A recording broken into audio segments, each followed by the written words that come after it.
Boom.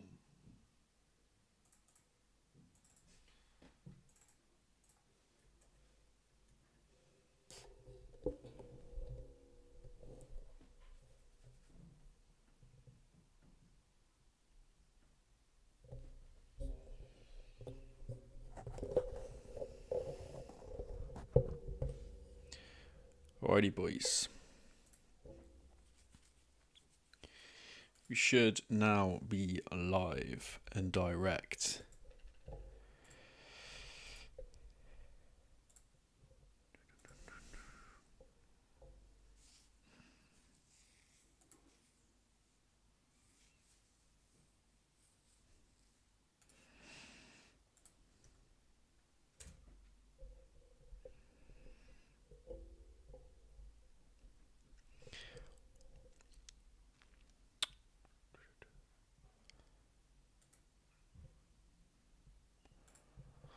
I'm going to just make sure everything is good.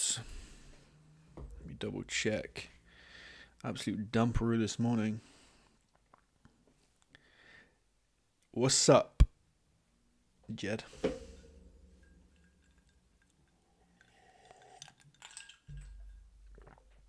Yeah, it's kind of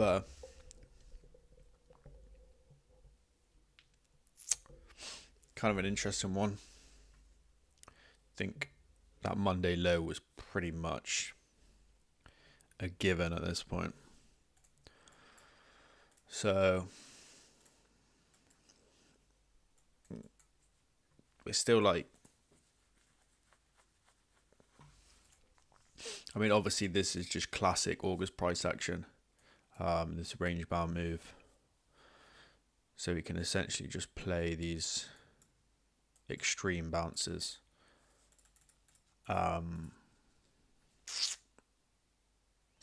So I'd kind of like to see a bounce from this previous weekly low now.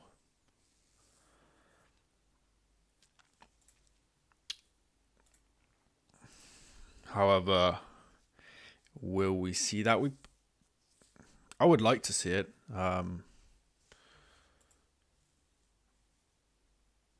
This is just pretty much in just one straight line. We are heavily, quote unquote, what am I looking at? Well, kind of oversold at this point. So, you know, we're within this daily and weekly distribution levels now. So, statistically speaking, we should be fairly close to the low of the day. We could see a scenario where New York opens in an hour and a half. We see one further sweep of this low, and then we start to potentially chop back higher. That's the sort of idea for me this afternoon. Again, I don't really have too much in terms of that. What am I doing here? Cool. Range bound EES. What do you think about USD CAD? USD CAD.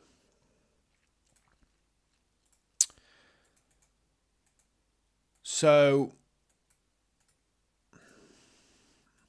I mean, I'd analyze the weekly, but it's kind of just pointless for the most part. Like, I used to analyze the weekly and the monthly all the time, and then you just realize, like, what's the point? You're not trading the weekly or the monthly chart. You're trading like an intraday move. So, anyway, without going deeper into that, I'm gonna start on this daily. I've marked out this POI, but I don't really like it. But every other chart that I've looked at, apart from I guess forex.com,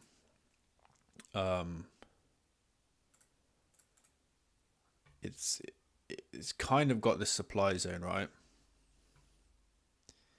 If I look on the 12 hours should be a little bit clearer, and it is. So we've got this supply zone here. So whilst I would like to see a bit of a weakening in the dollar,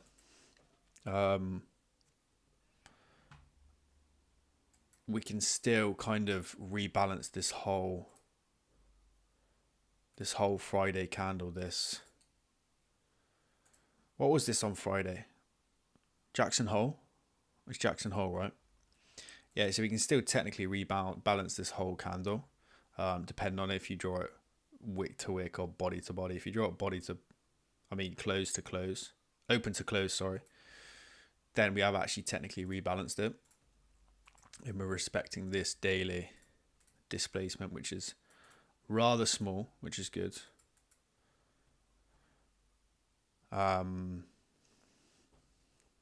Yeah, I want to see that Friday low taken. But the vast majority of my returns come from dollar CAD longs for obvious reasons, right? So yeah, whilst I am short, this can still just begin to trickle higher one more time maybe. It's all very much dependent on the dollar. Haven't looked at the CAD futures. I think CAD futures, it's just basically the inversion of USD CAD, right? And so they've been looking fairly weak. Apart from obviously that Friday move. So I really want this Tuesday low to hold. That's obviously my invalidation point. This Tuesday low gets taken, then obviously I'm out of the trade. Will it get taken? Who knows? Wait and see. But we've got like a cluster of highs here, so would like to see those get taken. Good afternoon, Tomasi. But yeah, H4, holy shit. Where is it? Symbol. Yeah, so could we see one more sweep? Yeah, maybe. Before targeting these cluster of highs. That's what I want to see. But we'll wait and see.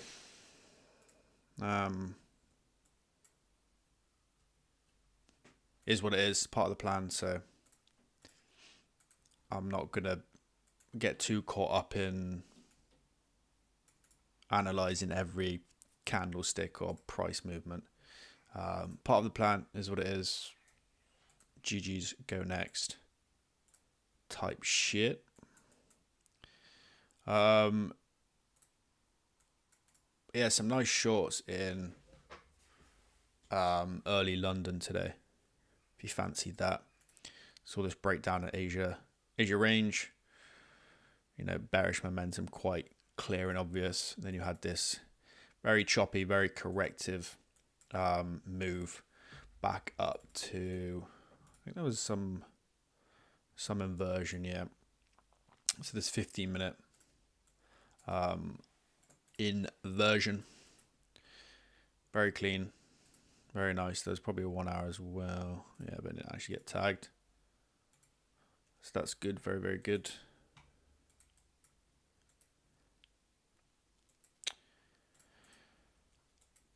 So, bit of a sweet reaction out of these lows.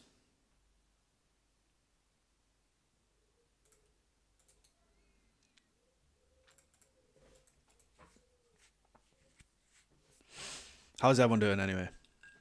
Anyone taking any trades this week?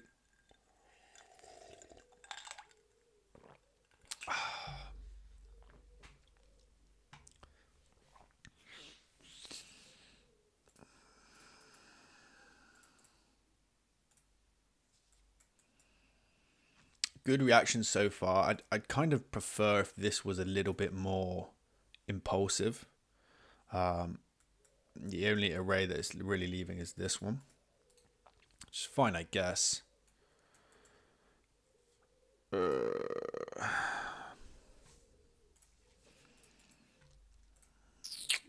Hold up. Wait a minute. 21. It's not bad.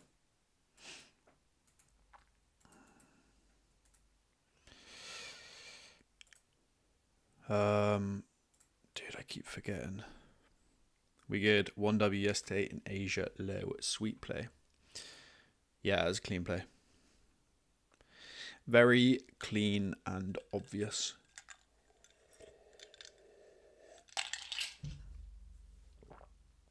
Nothing more on the horizon, to be honest. Yeah, fair.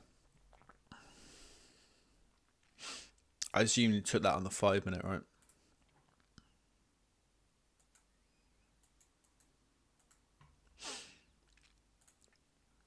Like somewhere within this inversion. Somewhere around here. TP at Asia high? Surely TP at Asia high, right? Or, yeah.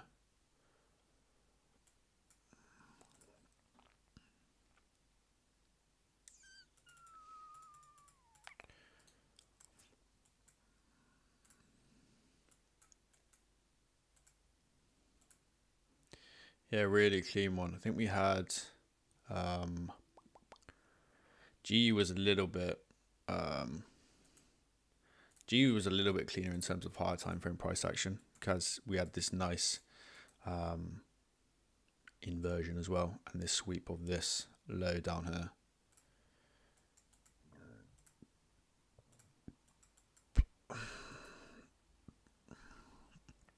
I can EU now low of the, yeah, I think EU low of the day is either going to be now or after New York. We get one more sweep.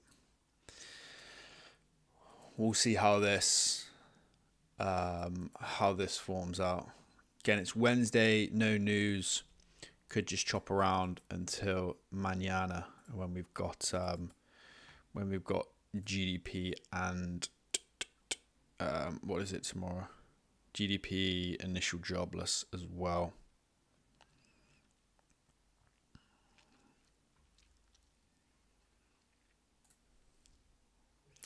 Yo, Alex. Hope you're doing well. What's up, Kasun? Budika Pereira. How we doing? Kind of just chilling for now.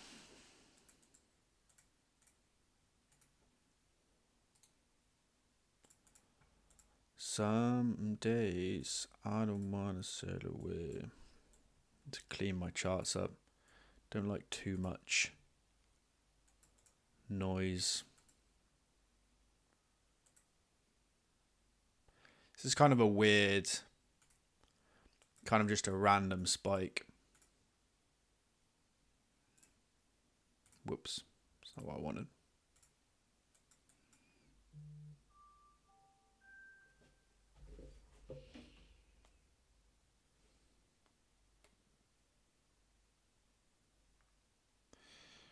All right, hold up, boys. Bear with. Yeah, so again, statistical volatility. You can see that majority of the time we get more volume around that indices open or that New York open around 1/2 towards London. I mean New York. So could be a fake move before. Spoke about that before.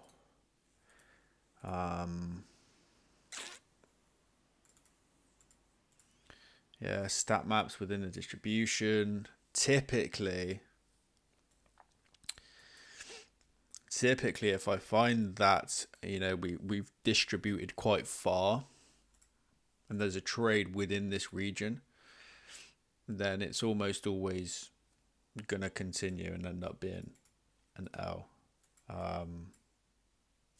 It's just like lower probability conditions, just given where the overall market is.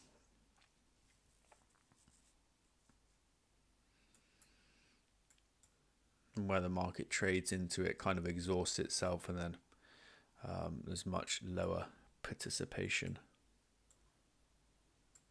to really drive the market. At least that's data I've started to collect now. Trying to incorporate this this 2 degrees stat map within my overall arsenal of analysis. There's a couple of others as well. Is it session? Is it session stat map? Or is it just liquidity depth? I think it might just be liquidity depth. Hold up. Not what I wanted.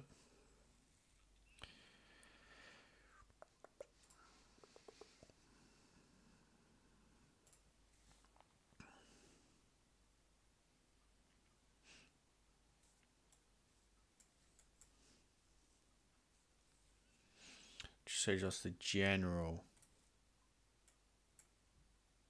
liquidity depths here. It's previous weekly low.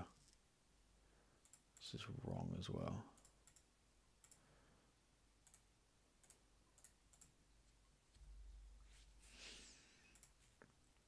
So we're at kind of an interesting area. It's a shame we've kind of got no afternoon news.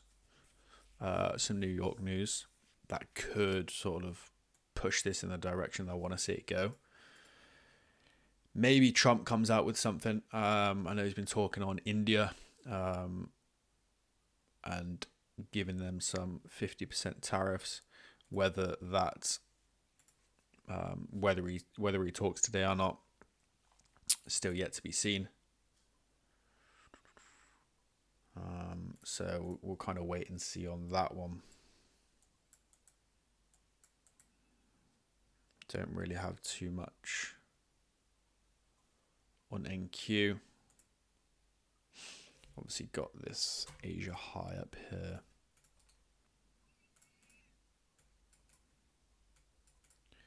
Likely the draw.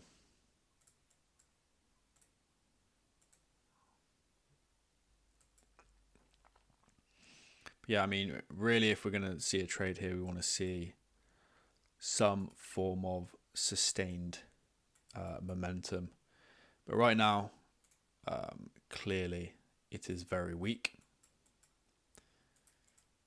This is likely this candle just profit taken for now if you don't see, a further move. This is just gonna trickle higher, which I'm quite okay with, to be honest.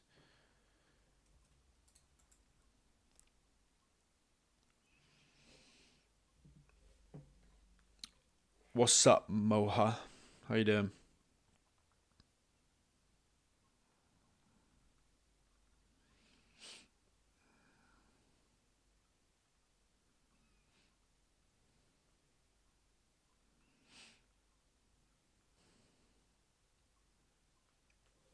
How we doing? Yeah, I'm good, man.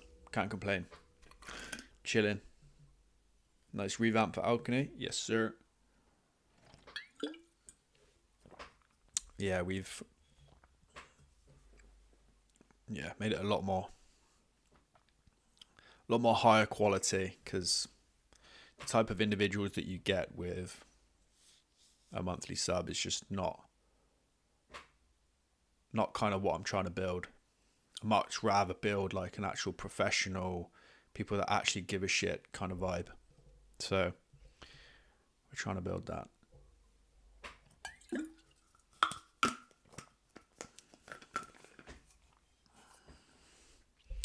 Brother, please give some free trades. Right, you listening? I mean, I've got to trade gold, right, for all my signal boys out there. Short gold right now. Not financial advice. Short gold.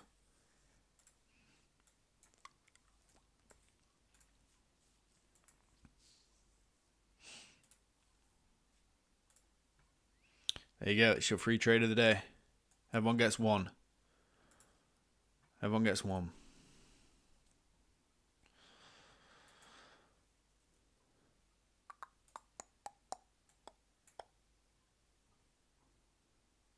Ooh, wallahi.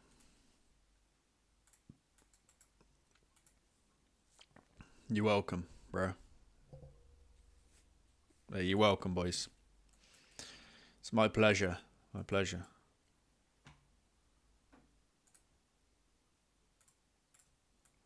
Easy money. Easy money.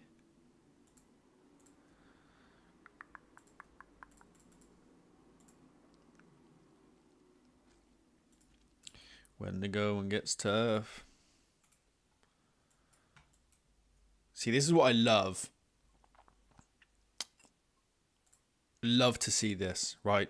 You got a key level, nice relative equal lows here, and you get a big injection, a big move into that area, right? A big displacement into that area, and then you see the complete flip of it. That's the sign of a good reversal.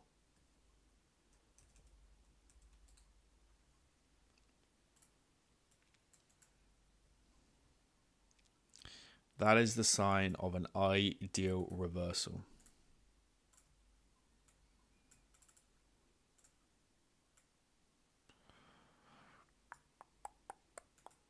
Target at the high is quite nice. Very decent. Very decent.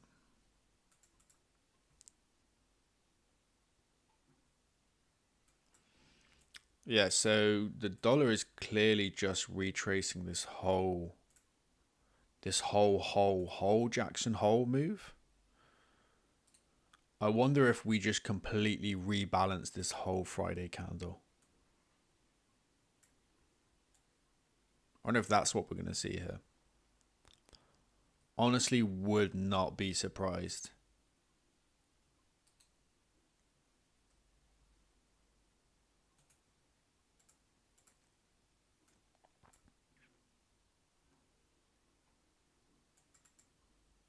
Market didn't really...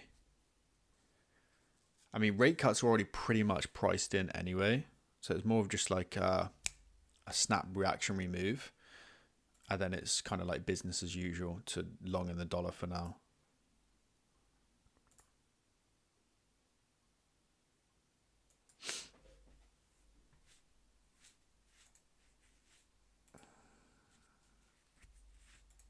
Oh, man, itchy nose.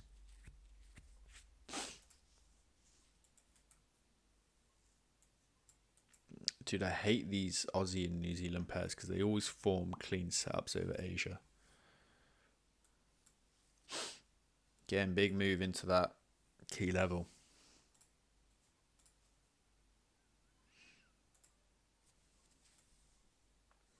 How are you dealing with the EU higher timeframes? I'm not dealing with them. How about that? Catch me on the lower timeframes. How about that? I mean, what's there to...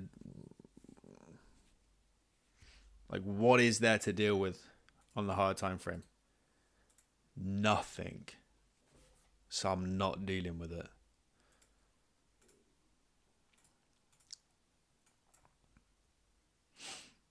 Can I see anything? No. All right. Next.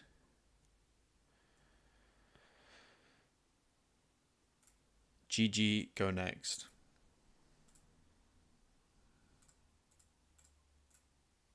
Very boring market at the minute. Although August has been fantastic. I can't lie. I always knew August was one of my best months, and it's shown that in the results. Which is great. So I'm very happy with that. So no need to push anything. No need to force any bias or trades. Patience. Patience for now. Anyone got any like good questions? Like, let's talk.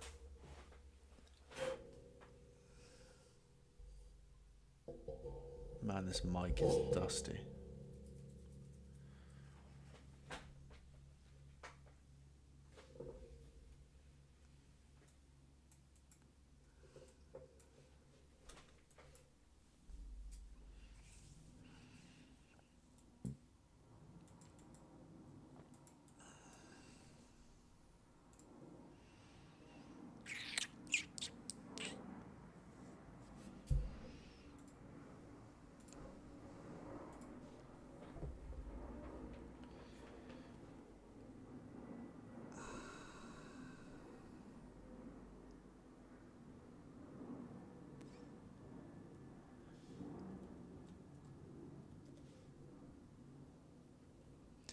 When the going gets tough. Someday. Man, this song is stuck in my head. It's starting to piss me off a little bit.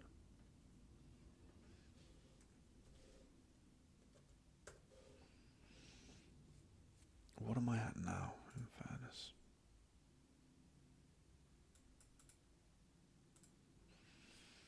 .5, 3.5, 2.5,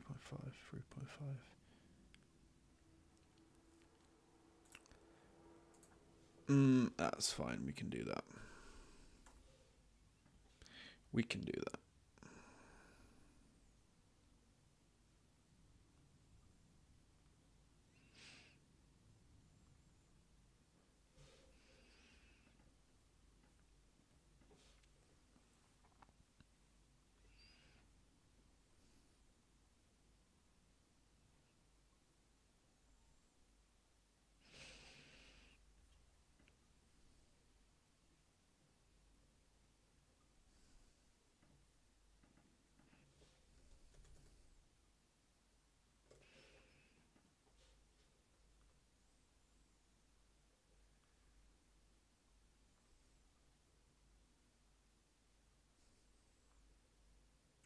Alright, sorry boys, I'm going to just have to lock in. I have to lock in real quick.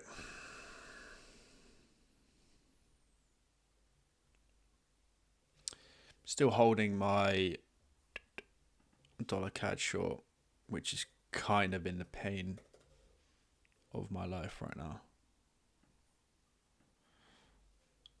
But it is what it is.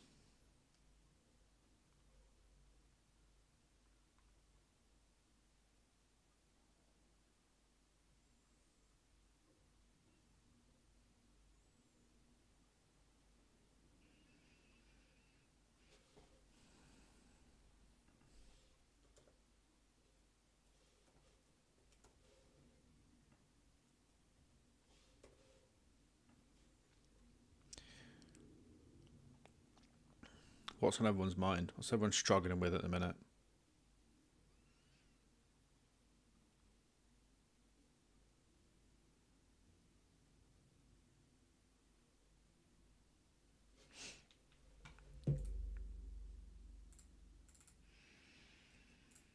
$21. Can you do some for me?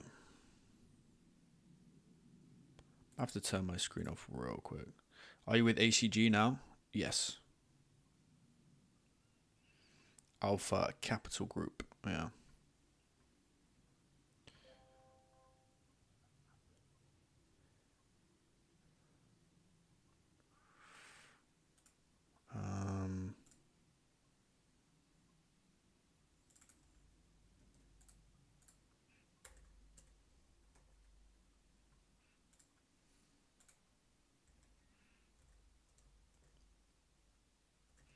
Really don't understand C Trader sometimes. I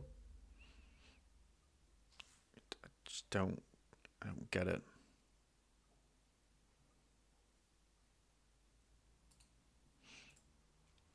In fairness, I could have just done that on my phone, but whatever. Alright. Are you about to pop, bro? When did you know if you have to give more free space to the SL or no?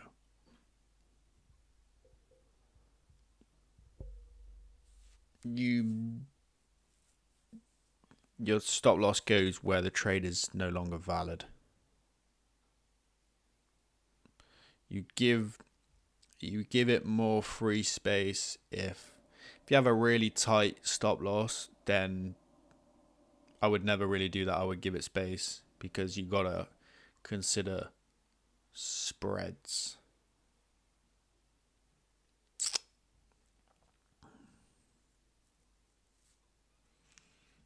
Is Alpha Capital still financing? What does that even mean? Is Alpha Capital still financing? What do you mean by financing? You mean paying?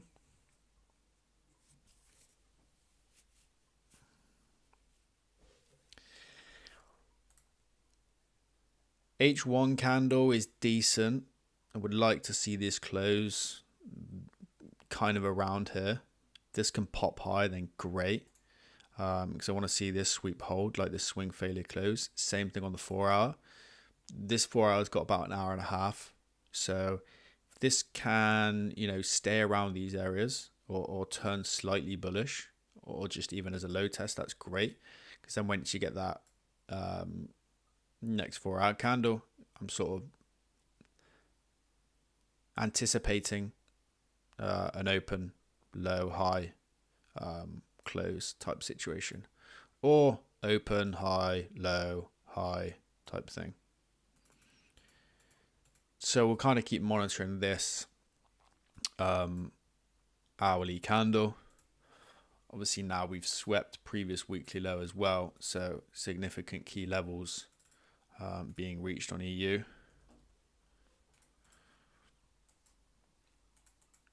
I believe that's previous weekly low. Yeah, it is.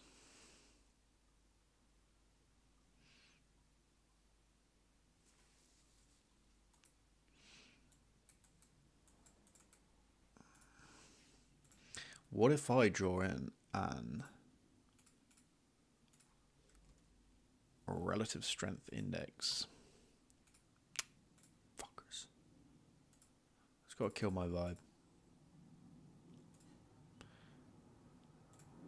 Bitch, don't kill my vibe. Bitch, don't kill my vibe. Bitch, don't kill my vibe.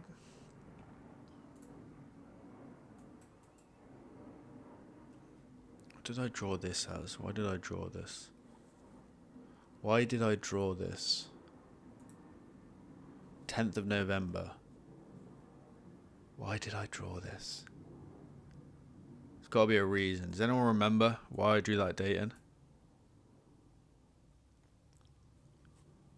Do you still swing trade, by the way? No. I don't. It's just not. It doesn't make sense for me right now.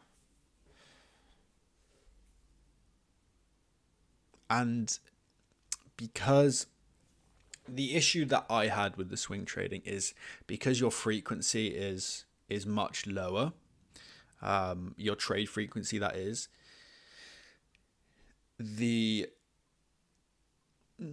your variance is likely the same. It's just that it's stretched out further, right?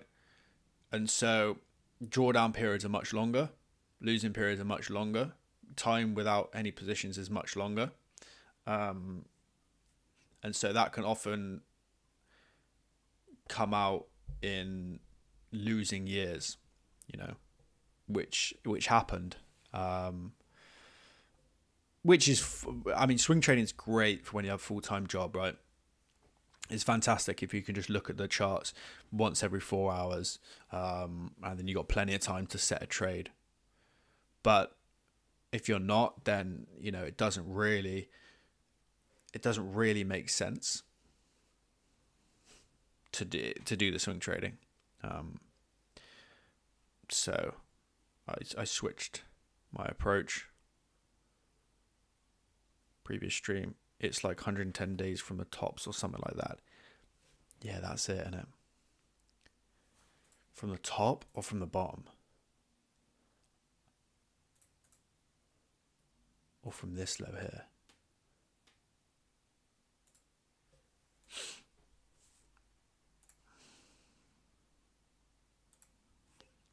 I'm just trying to... Did I do it here? No. I don't know. Anyway.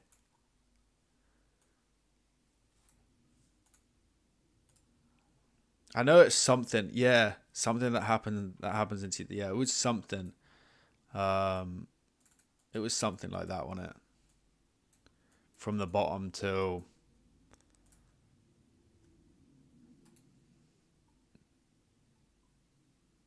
I don't know, bro. I don't know anymore. I can't remember. I agree about the variance part, but if you're swing trading, you can manage to trade like 50 markets and that'll give a high frequency. Yeah, of course.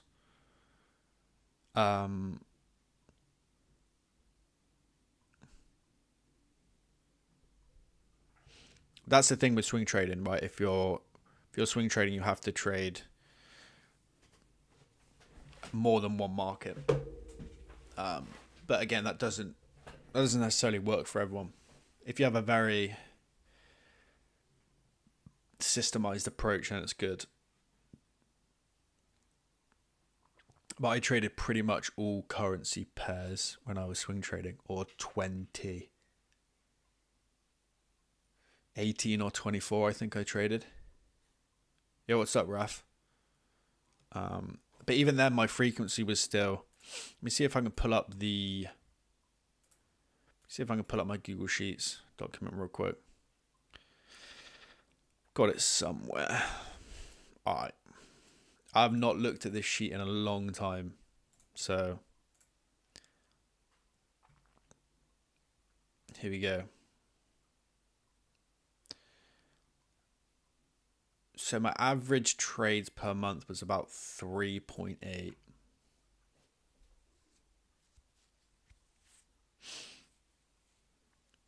High to the bottom of 2008.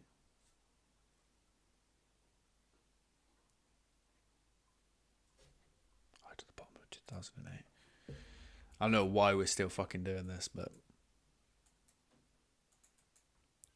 From the high to the low, there's no way. It's just not. Oh, maybe it is. 1,014 days now. There's no way. It's just not. I don't know. Anyway. Back to my original thing.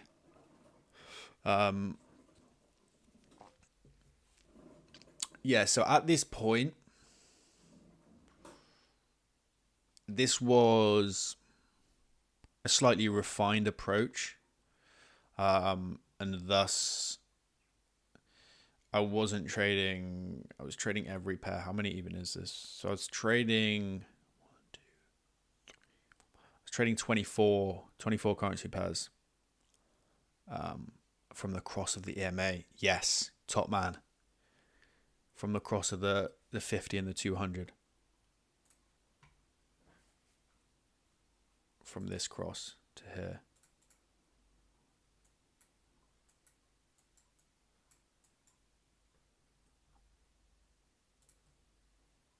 Yeah. Attaboy, Moha. Good shit. Gold star for my boy. Anyway. Did you think about adjusting it to give more setups? So let me look at my original. I think I have like an original test before I added any of my filters. Practice 4.0. Fuck, I mean,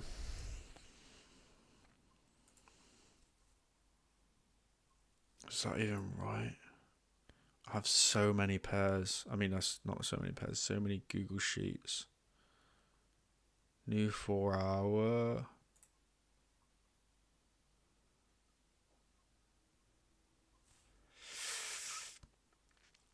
Alright, so yeah, here we go.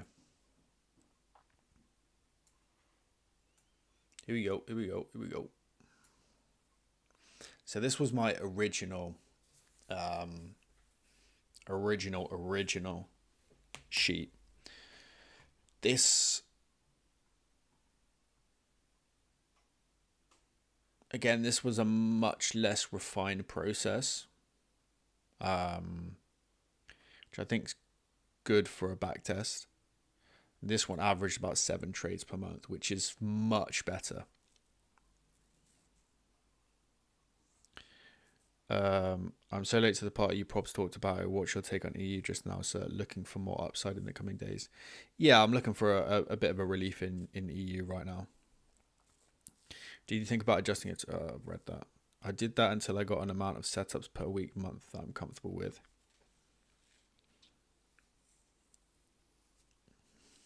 Yeah.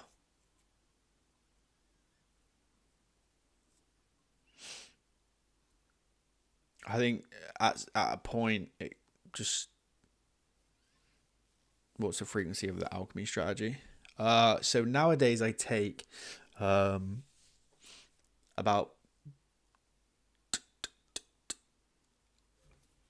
let me see, average about 10 to 12, I believe.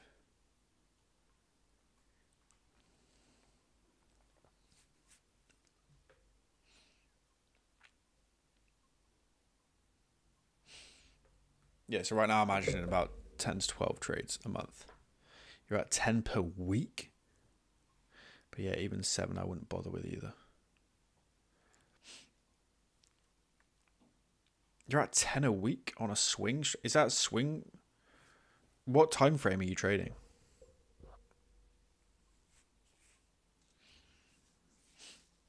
I mean, if your strategy allows that, then great, that's fine.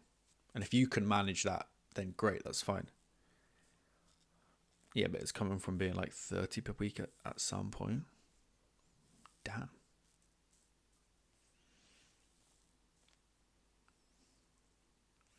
I think, again, it depends on the strategy, right? It depends on your strategy. It depends on your plan. It depends on what you're looking for, what time frame you're trading. So with this approach, I was trading daily and 4 hour.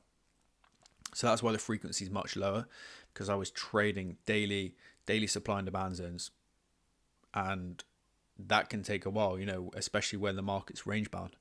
You can go, a month or two without any positions. M1 break of structure equals entry sort of strategy. I mean, I guess, I don't know. That's definitely an entry criteria, but that's just one piece of a much larger puzzle. So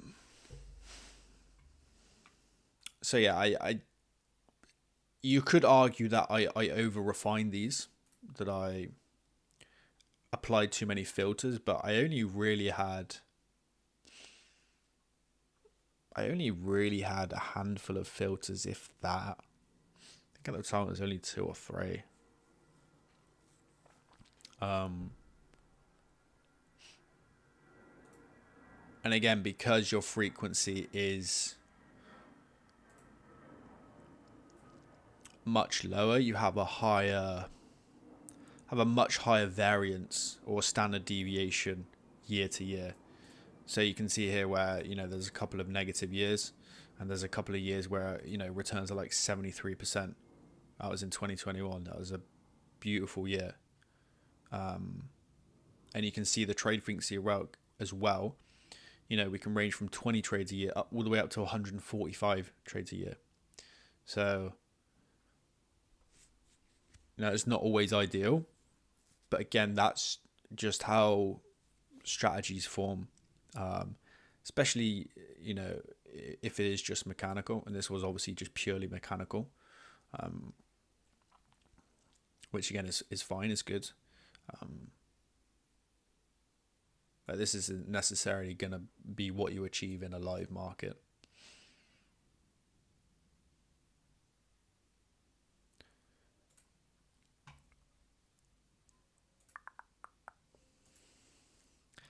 Bada bing, bada boom. Seems like Monday has set the tone for the week once again.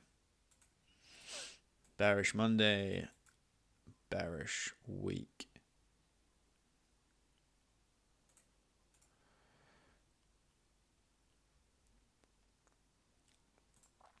$10 minutes until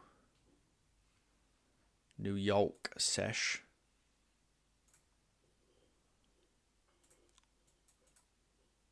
This hourly candle looks like it's probably going to close like this, which is nice. It's 4 hours well.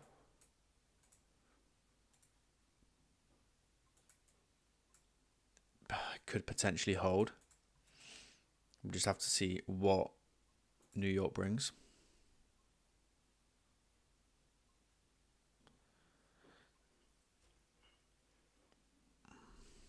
Oh shit, Matty posted that on the Alchemy. Oh, I didn't even realise. Atta boy. That's funny. All of that on manual backtest. Yeah, that's a manual backtest, bro. Why not make this into an EA and run it in the background? Pure mechanical strategies rarely work, man.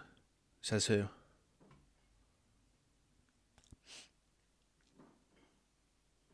All of that on manual backtest, yeah. In backtest, yeah, but not live. Whoops, wrong account. I tried so many things with RSI breakouts, Bollinger Bands. Never my love. Results looked anything like a backtest. Yeah, it's likely because you're having two different approaches, right? People don't do a backtest correctly.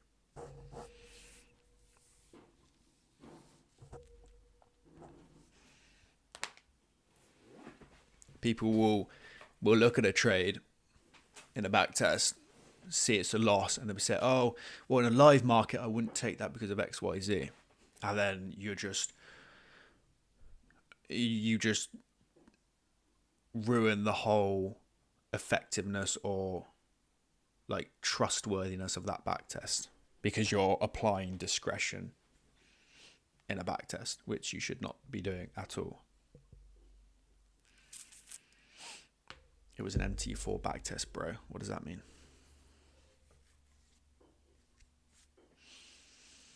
Automatic.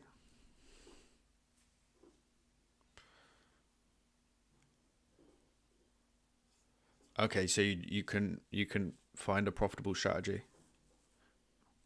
You mean?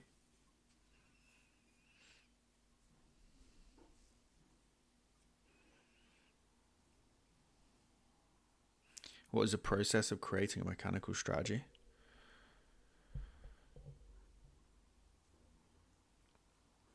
Having an idea and a concept, applying that raw concept in a backtest,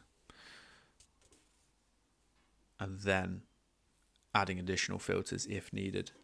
But very often what people do is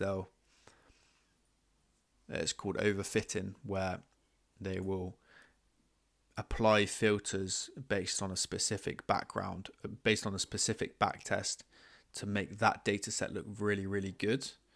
But then that just ruins the actual quality of the strategy because you've tweaked everything so much that it's only works in that specific period of time. And then when it happens in a live market or in an out of sample year, you don't get similar results, and you wonder why. Well, it's because you've overfitted those years or those section of trades with too many filters, just ruining the whole probability model of that strategy.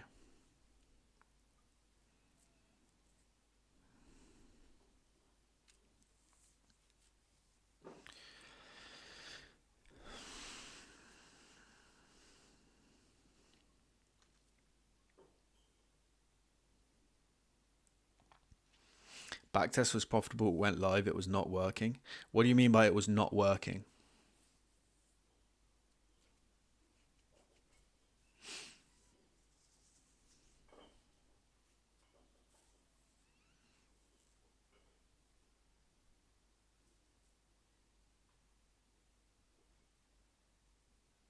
Why would you ditch that EMA crossover strat you showed us? What EMA crossover strat?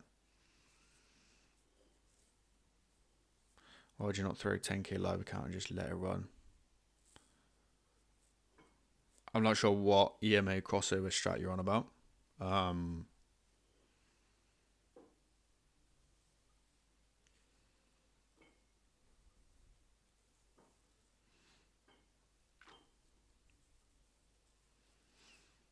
The backtest you showed us, man.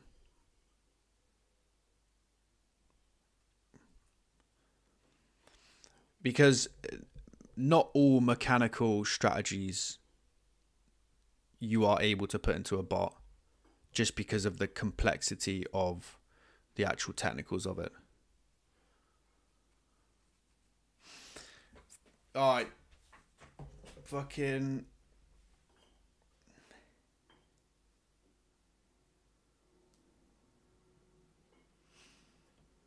Alright, finally, we got Jean-Luc in the house, right? Why would you step away from it if it worked?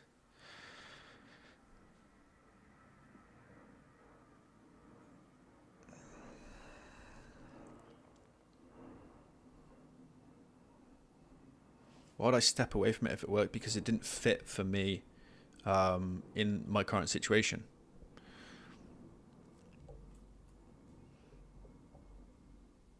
And like just different approach, you know. I was at the screens more, so I want to be slightly more active. And a slow mechanical approach was just, no, a slow swing approach was just not what I wanted to do.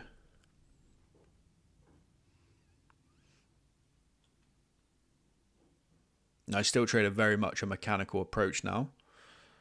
Of course, I'm going to apply some discretion because, you know, I've been trading almost a decade now. If I weren't to apply some discretion, then I would be doing myself a disservice and I'd be doing my results a disservice.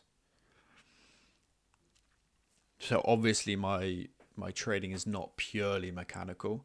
The framework of what I look for, what I identify, my whole routine, my whole approach is mechanical. And obviously there are periods where I think, this doesn't look right, this doesn't feel right, something's not right here, I'm not going to take this, I'm going to avoid this, or I'm going to cut this trade here. That's just experience.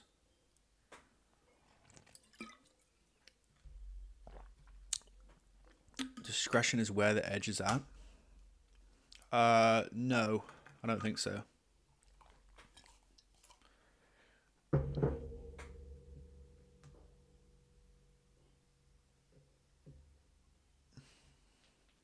I think it's not one or the other. If purely mechanical strategies worked, then there would be way more rich people in the world. Okay.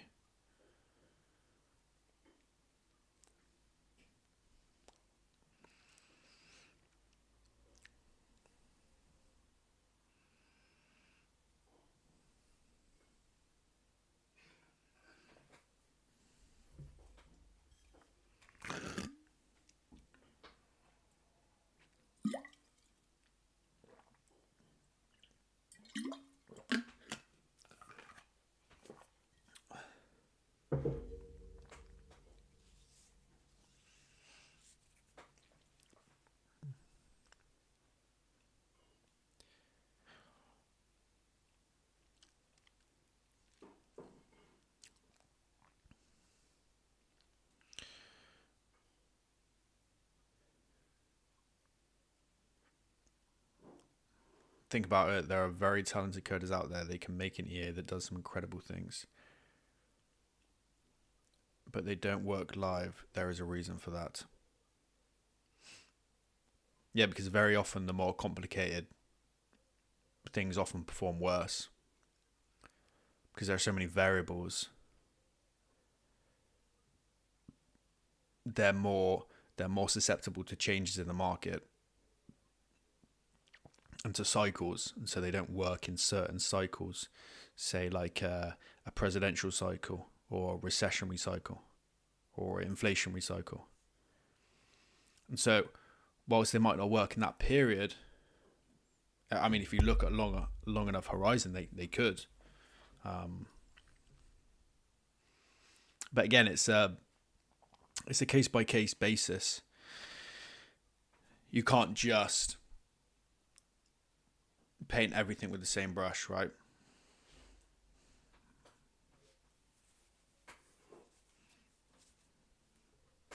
There's far more that goes on.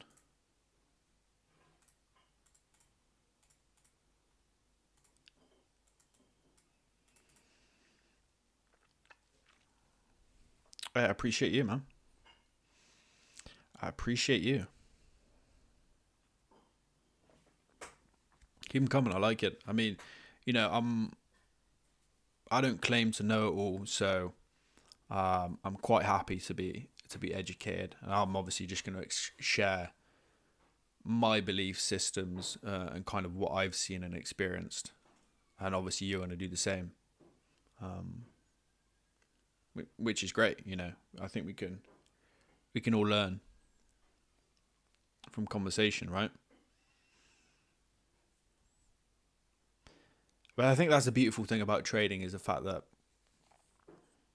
there's so many different ways to play it, to skin the cat. And so there's not necessarily one way that's right and one way that's wrong. There's this whole blend of variations.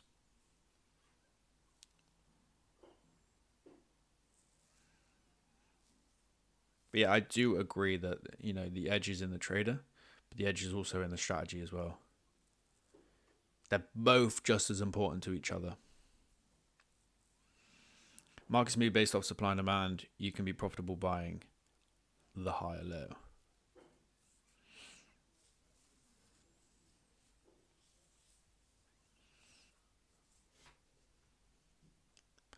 All right, so New York, new 4-hour candle, not yet, in an hour, my bad.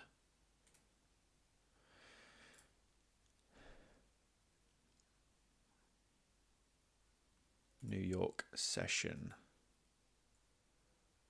is beginning.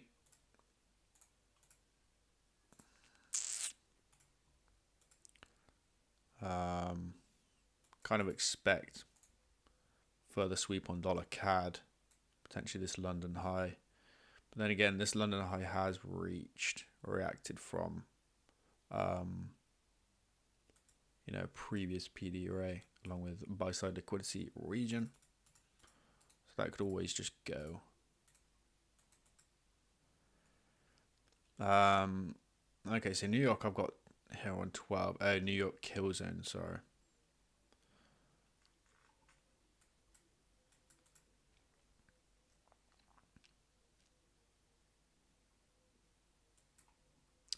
We're doing New York kills and then we've obviously already swept that low.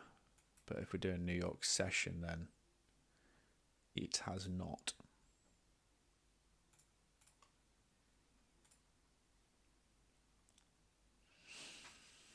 See you later, Jean. I don't know if I'm saying that right, but I'm probably butchering that. I can just call you JL in the sky. Appreciate you, man. What is that orange shade on the bottom of EU chart? This is statistical session, statistical volatility. So it's just the statistics of when the most volatility and volume comes into the market. It's just an indicator. Don't really use it.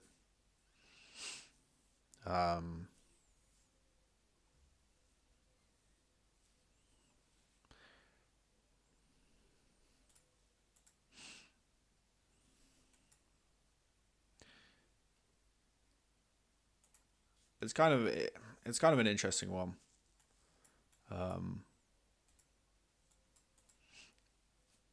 I mean, there's no real way for me to use this. But yeah, I mean, you can change a whole bunch of settings and that'll just adjust everything. So again, it's one of those that you can kind of create to fit your own way. Same with this liquidity depth. It's marking out all the swing points. But again, not something I use.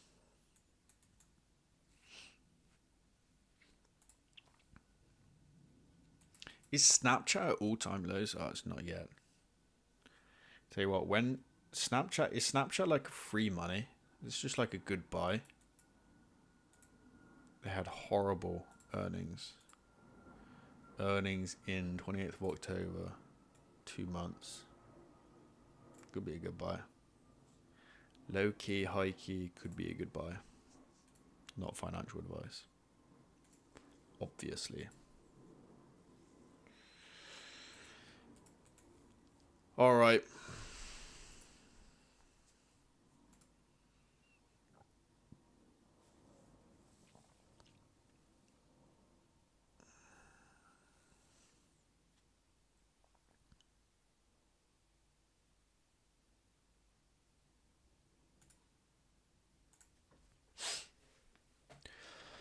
We've been live for an hour.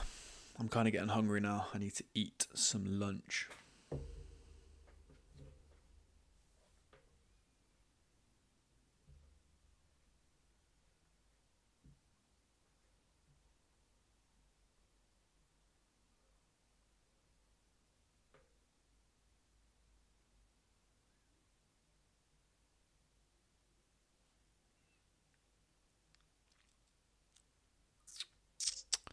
So, if anyone's got anything to say, speak.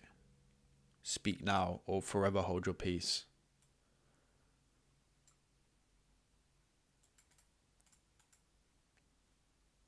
Is that right? No, that's not right, is it? Better.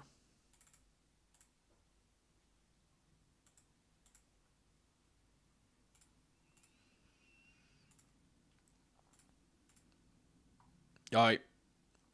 Last orders for anyone that wants to say anything.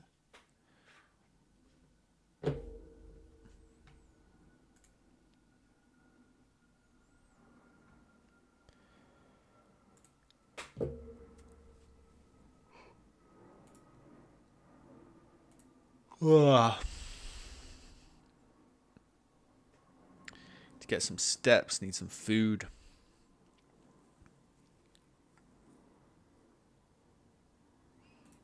To get my ass out of this chair.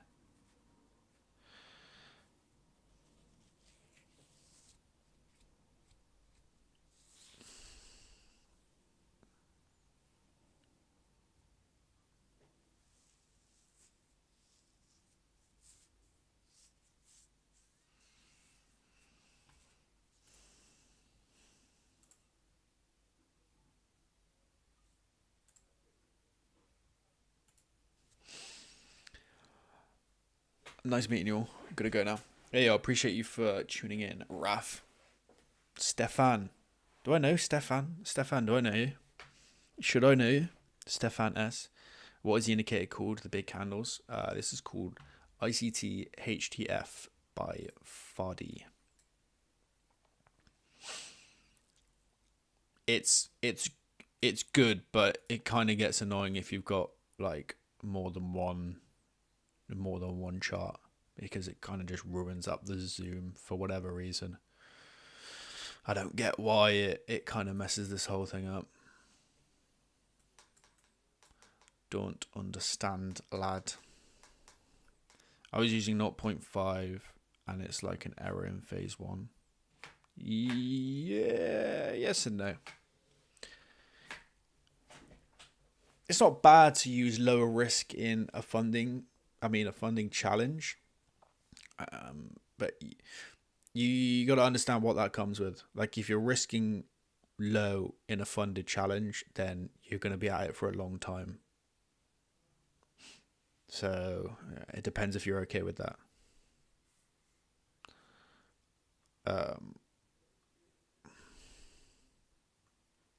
I would not risk 0.5 on a funded challenge. If you feel like you have to risk 0.5 on a funded challenge, then clearly you need to do a lot more psychological work, and clearly there's a reason that you feel like you got to risk 0.5.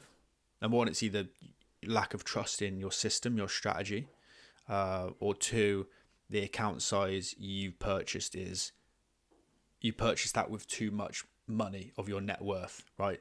There's too much emotional attachment if you lose that account. So you need to figure out which one is it.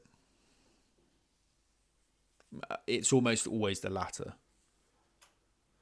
I wanted to ask, how do you go about trading live funded? Do you cycle or trade all at once? So I cycle, of course. I think most people cycle funded accounts. I don't think it really makes sense to trade them all together unless you lower your risk.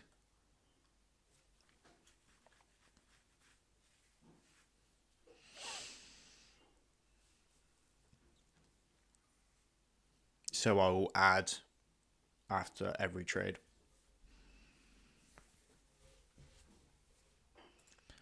But anyway, on that note, EU's probably going to tag us in. So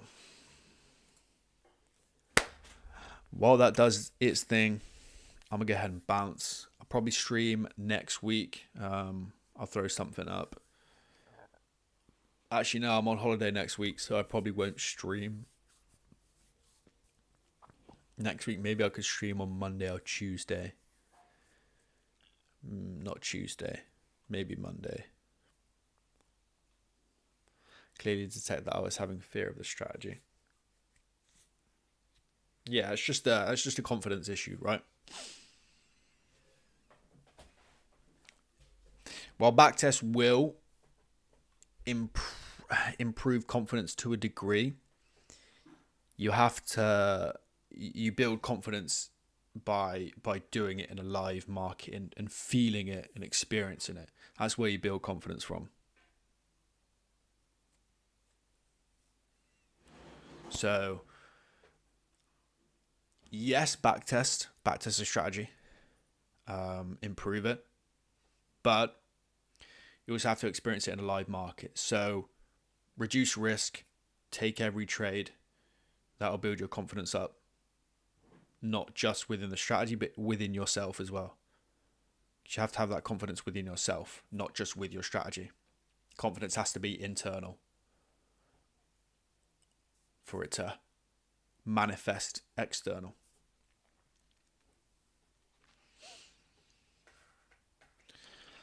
When will the September classes start? So we're sending out applications later this week.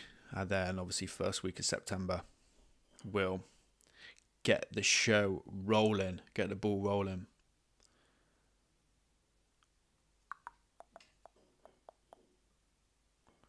And steal them. Sorry, Thomas, I ain't caught up with that. Anyway, I keep trying to leave, and then you boys keep dragging me back in. I just want to go eat my lunch and drink my coffee. Go out and enjoy some sun. Actually, maybe I'm probably not going to go out. Maybe not.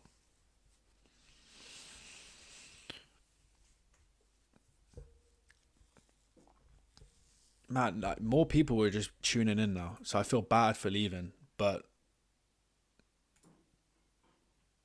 you lot had your chance. So I apologise. I hope you can here we go. Alex, does your strategy involve taking partial profits, then moving the stop to break even? No.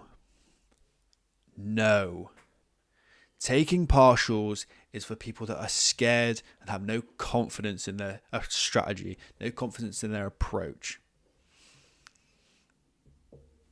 Partials are for people that don't have a strategy. No, I'm just kidding. No, partials have never really made sense to me. I still don't get why people take partials.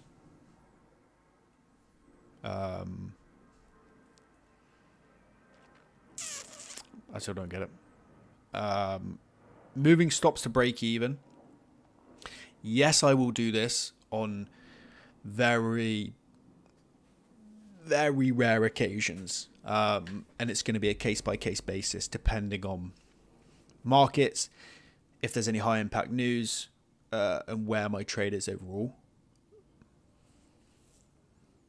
And if there is like safety within moving my stop to break even, because if my stop's not protected by moving it to break even, then there's no real reason to move it to break even. Your stop should always be at a place of invalidation. Most people put their stop loss at a place where it emotionally makes sense and it's comfortable for them because they're trading their P&L, right? I'm going to move my stop here so I don't lose anything. Well, you're not trading the market then. You're trading your emotions. You're trading your fears. Matty doesn't actually anymore. I think I'm convincing him to turn over. I think it's taken him some time. We're working on it, boys. But there might be occasions where he does take partials. But I think if you look at it from like a long-term perspective, who's going to make more money? person that takes partials or the person that takes full profit, full TP. It's always going to be the person that takes full TP. Period.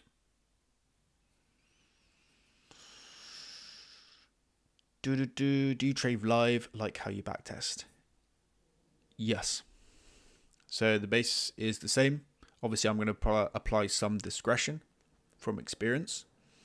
But yeah, the bulk is pretty much how we're trading a backtest.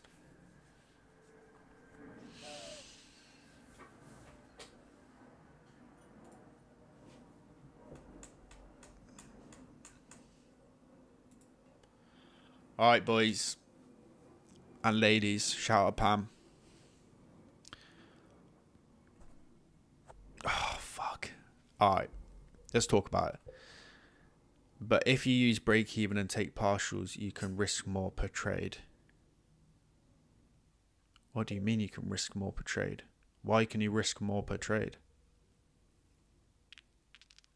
So the performance balances out, kinda. Have you ever tried trading 3R instead of 2R? If so, how do the results look? So I am currently testing some alternative profit-taking methods. But 2R, I like 2R from a psychological standpoint as well. And from a strike rate standpoint. It's a nice balance between the two, I've found. But again, it's something I'm still deeply looking into.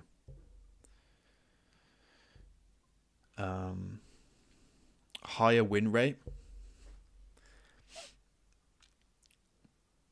Yeah, higher win rate, lower risk to reward, which is fine. If you need that for your mentor, which it's good for a lot of people to have that slightly higher win rate. But I think just from like a performance standpoint, you're not gonna beat someone who's taken full TPs. I think if you listen to the guys like Tom Hugard, best from the Best Loser Wins, you know, just listen to what he says about that.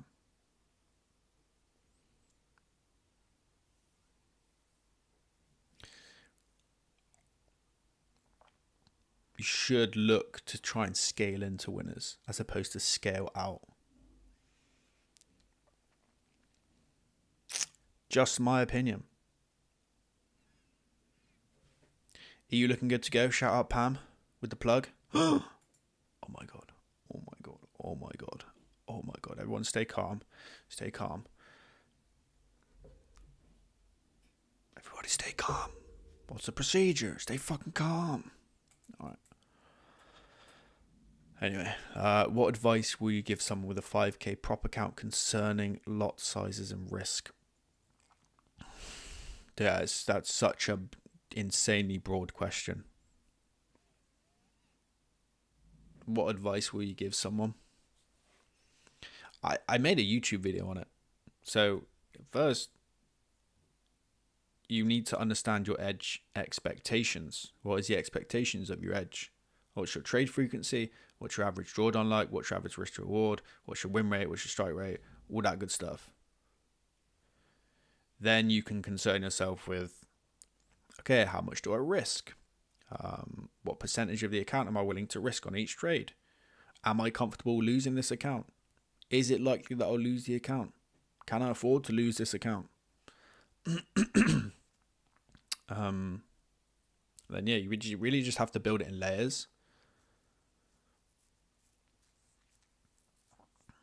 Most of the time people come in to a prop firm challenge with zero strategy. Not just a technical strategy, not just a chart-based strategy, but an actual strategy to approach it. Okay, how am I going to approach this challenge? Am I okay with losing it? Yeah, okay, fine. So how much then can I risk on each trade? If I risk 2%, what's the likelihood that I'll blow this challenge?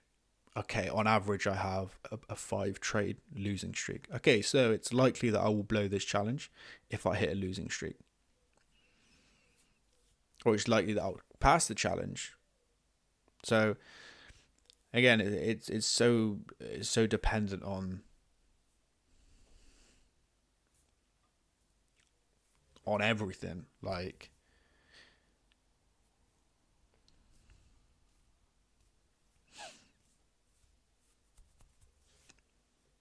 so audit that and then go from there. Most people just jump into it too quickly. Got to trade these, huh? Trading with AC. What do you reckon about that? That Instagram handle. Not sure about it. Trading with AC. It's not bad. I kind of like it. Looks good. You think? You think, Moha?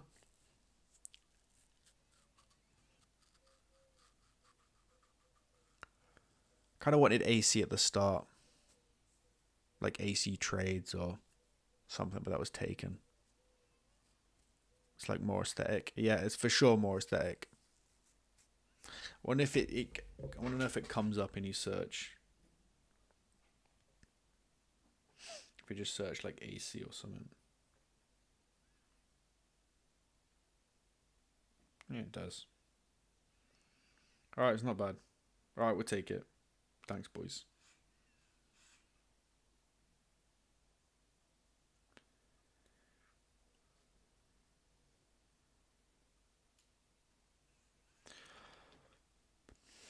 All right, lads, I'm dipping for the last time. We've only got 2 viewers, so that's perfect.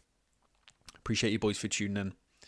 Appreciate everyone for showing love for the conversations, for the topics. What are you waiting for right now? And we're not waiting for anything right now. I'm good. I'm waiting for my lunch. That's what I'm waiting for. I'm in 2 trades right now. Obviously, those for Alchemy. For the Alchemy members that know. We are obviously launching the Alchemy in September. So if you want to sign up, thealchemytrading.com. Throw your application in there. And without further ado, I'll see you all next week. Have a great rest of your week. Have a good weekend. And I'll speak to you all very soon. Ciao, ciao.